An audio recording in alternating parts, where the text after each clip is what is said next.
Today we are going to discuss data organization and data analysis. In order to study the various steps of biological method, data organization and data analysis, these two steps are very important. So what is data? Data क्या चीज है? What is data?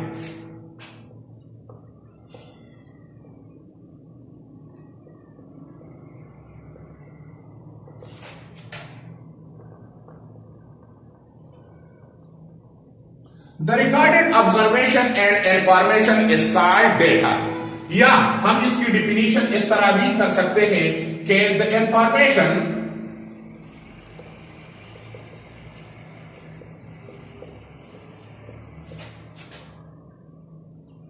Like हम ले ले name ले ले date ले ले वैल्यूज ले ले taken from observation and experiment, उसको हम कहते हैं डेटा. डेटा की एक डिफिनीशन हमारे साथ है, recorded observation and information is called data. या द इंफॉर्मेशन जैसा कि हम ले ले नेम ले ले डेट ले ले वैल्यूज ले ले taken from observation and experiment, तो उसको हम कहते हैं डेटा. अभी टू फॉर्मुलेट ए हाइपोथेसिस, एक बायोलॉजिस्ट जो है डेटा को ऑर्गेनाइज करता है. किस तरह ऑर्गेनाइज करता है? वो वैल्यूज यूज करता है जो है वेरिएबल्स और कंट्रोल को. नाउ वेरिएबल्स वो वेक्टर है जो रिजल्ट में एक्सपेरिमेंटेशन के रिजल्ट में आते हैं और उसका कंपैरिजन होता है कंट्रोल ग्रुप के साथ. मिसाल के तौर पर अगर हम सेंसस की तरफ जाए, पॉपुलेशन की तरफ जाए और हम डेटा कलेक्ट कर ले या डेटा ऑर्गेनाइज कर ले, तो उसमें हम देखते हैं कि कितने जो है इसमें जो है मतलब बूढ़े लोग हैं, कितने इसमें जो है जवान हैं, कितने इसमें बच्चे हैं, मेल फीमेल की रेशो कितनी है. और फिर जो है अगर हम लिटरेसी की तरफ जाए तो फिर लिटरेट कितने हैं और इलिटरेट कितने हैं. तो डेटा को हमेशा जो है ऑर्गेनाइज किया जाता है किस फॉर्म में? इन फॉर्म ऑफ ग्राफ की शक्ल में, या चार्ट की शक्ल में, फ्लो चार्ट की शक्ल में, या टेबल की शक्ल में इसको ऑर्गेनाइज किया जाता है, या डायग्राम की शक्ल में इसको ऑर्गेनाइज किया जाता है. So this is data organization, how to collect data or how to organize a data. So that will be in form of graph, in form of a flow chart, in form of table या diagram या in form of map. तो इसको हम कहते हैं data organization. The second step is data analysis. Data analysis क्या है? Data analysis. Biologist जो है in order to formulate a hypothesis, they use the statistical tools. वो statistical tools को जो है इस्तेमाल में लाता है. वो statistical tools क्या है? वो है रेशो और दूसरा है proportion. Ratio and proportion.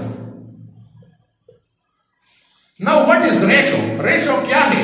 The relationship of two numbers. Relationship of two numbers. दो नंबर का रिलेशन क्या है? मिसाल के तौर पर हम जो है मतलब मुआजिना करते हैं कि 50 मलेरियल पेशेंट है आउट ऑफ 150. तो हम जो है 50 malarial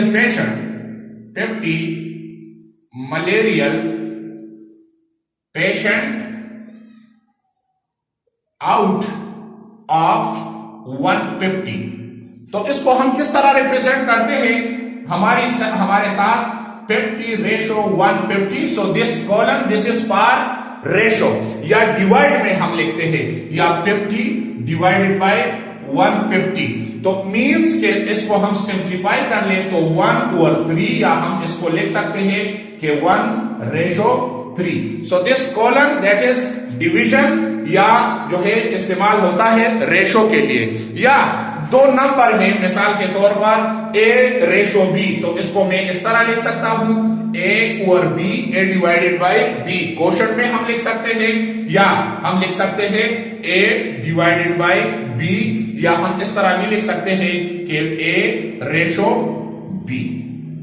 so this is colon पार रेशो। टू नंबर का रिलेशन क्या है, रिलेशनशिप। दूसरा हमारे साथ है proportion. The equality of two ratio is called proportion. Equality of two ratios, equality of two ratios is called, उसको हम कहते हैं प्रोपोर्शन। मिसाल के तौर पर हम दो रेशो को जो है आपस में, तो इसके लिए हम यूज करते हैं is equal to, equality is equal to, हम लिखते हैं कि A ratio B is equal to C ratio D, C ratio D. इसको हम इस तरह भी लिख सकते हैं कि ए रेशो बी और हमारे साथ है सी रेशो सी ओवर डी, या इसको हम जो है रिप्रेजेंट करते हैं इक्विलिटी की जगह हम जो है ये लिखते हैं ए रेशो बी और 4 dots, that is proportion C ratio D. So this is the proportion. Now ये भी एक स्टैटिस्टिकल टूल है डेटा एनालिसिस में। मिसाल के तौर पर अगर हम जो है एग्जांपल ले ले कि malarial patient 14 out of 20 infected है, 14 out of 20 that is infected, so उसका प्रोपोर्शन कितना होगा जो है 100 में। 100 में अगर 14 इन्फेक्टेड है 20 में, टोटल 20 में से 14 इन्फेक्टेड है, मलेरियल पेशेंट है, तो 100 में जो है ये कितना होगा, तो इसको हम किस तरह फाइंड आउट कर ले, 14 डिवाइडेड बाय 20 और मल्टीप्लाइड बाय 100, तो यहां पे आता है x, तो ये तकरीबन आता है 70। तो इसकी जो है प्रोपोर्शन बनती है, इसकी जो रेशो बनती है आउट ऑफ 100, तो ये 70 बन जाती है। So these are two important steps जो है, एक डेटा ऑर्गेनाइजेशन है और दूसरा है डेटा एनालिसिस। फिर डेटा ऑर्गेनाइजेशन जो वेरिएबल्स और कंट्रोल और जो है इसमें इसको हम जो है फॉर्मुलेट करते हैं ग्राफ की शक्ल में, चार्ट, टेबल, डायग्राम या मैप की शक्ल में, और डेटा एनालिसिस जो हम स्टैटिस्टिकल टूल यूज करते हैं रेशो और प्रोपोर्शन। तो फिर रेशो और प्रोपोर्शन का जो है क्या ताल्लुक बनता है। So this is about data organisation and data analysis.